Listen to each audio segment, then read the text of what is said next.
दिव्य अपराध क्षमापन स्तोत्रम।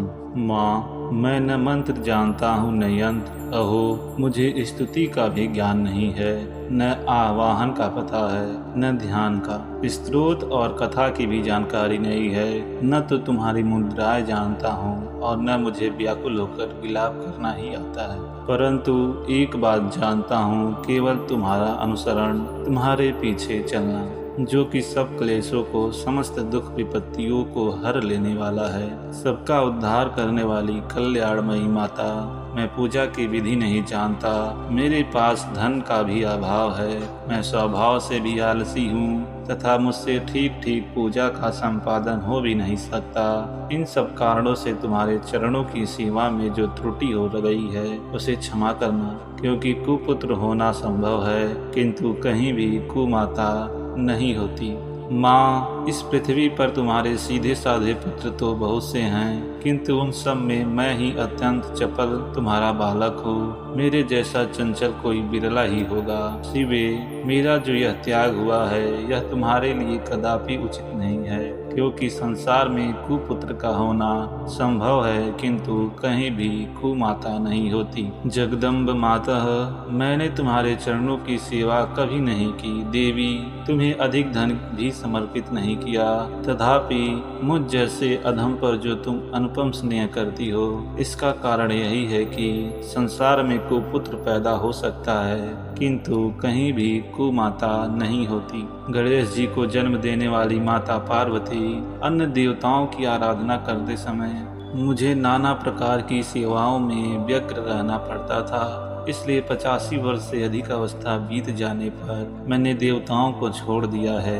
अब उनकी सेवा पूजा मुझसे नहीं हो पाती। एतएव उनसे कुछ भी सहायता मिलने की आशा नहीं है। इस समय यदि तुम्हारी कृपा नहीं होगी तो मैं अवलंब रहित होकर किसकी शरण में जाऊंगा। माता अपर्णा, तुम्हारे मंत्र का एक अक्षर भी कान में पड़ जाए तो उसका फल यह होता है कि मूर्ख चांडाल भी मधुपाक के समान मधुर वाणी का उच्चारण करने वाला उत्तम वक्ता हो जाता है। दीन मनुष्य भी करोड़ों स्वर्ण मुद्राओं से संपन्न हो चिरकाल तक निर्भय विहार करता रहता है। जब मंत्र के एक अक्षर के श्रवण का ऐसा फल है तो जो लोग विधि पूर्वक जप में लगे रहते हैं उनके जप से प्राप्त होने वाला उत्तम फल कैसा होगा, आपको कौन मनुष्य जान सकता है।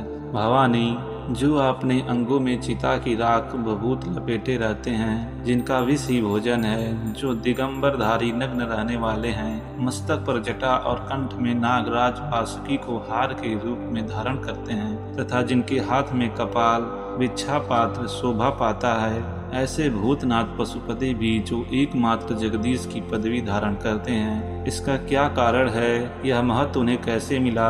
यह केवल तुम्हारे प्राण ग्रहण की परिपाटी का फल है। तुम्हारे साथ विवाह होने से ही उनका महत्व बढ़ गया है। मुख में चंद्रमा की शोभा धारण करने वाली माँ, मुझे मोक्ष की इच्छा नहीं है, संसार के वैभव की अभिलाषा नहीं है, न विज्ञान की अपेक्षा है, न सुख की आकांक्षा।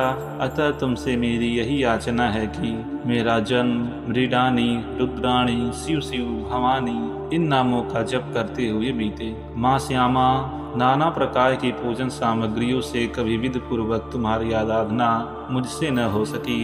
सदा कठोर भाव का चिंतन करने वाली मेरी वाणी ने कौन सा अपराध नहीं किया है, फिर भी तुम स्वयं ही प्रयत्न करके मुझ अनाथ पर जो किंचित कृपा दृष्टि रखती हो। माँ, यह तुम्हारे ही योग्य है। तुम्हारी जैसी दयामयी माता ही मेरे जैसे कुपुत्र को भी आश्रय दे सकती है। माता दुर्गे, करुणा सिंधु महेश्वरी, मैं विपत्तियों में फंसकर आज जो तुम्हारा स्मरण करता हूँ, पहले कभी नहीं करता रहा, इसे मेरी सठता न मान लेना, क्योंकि भूख प्यास से पीड़ित बालक माता का ही स्मरण करते हैं। जगदम्बे, मुझ पर जो तुम्हारी पूर्ण कृपा बनी हुई है, इसमें आश्चर्य की कौन सी बात है।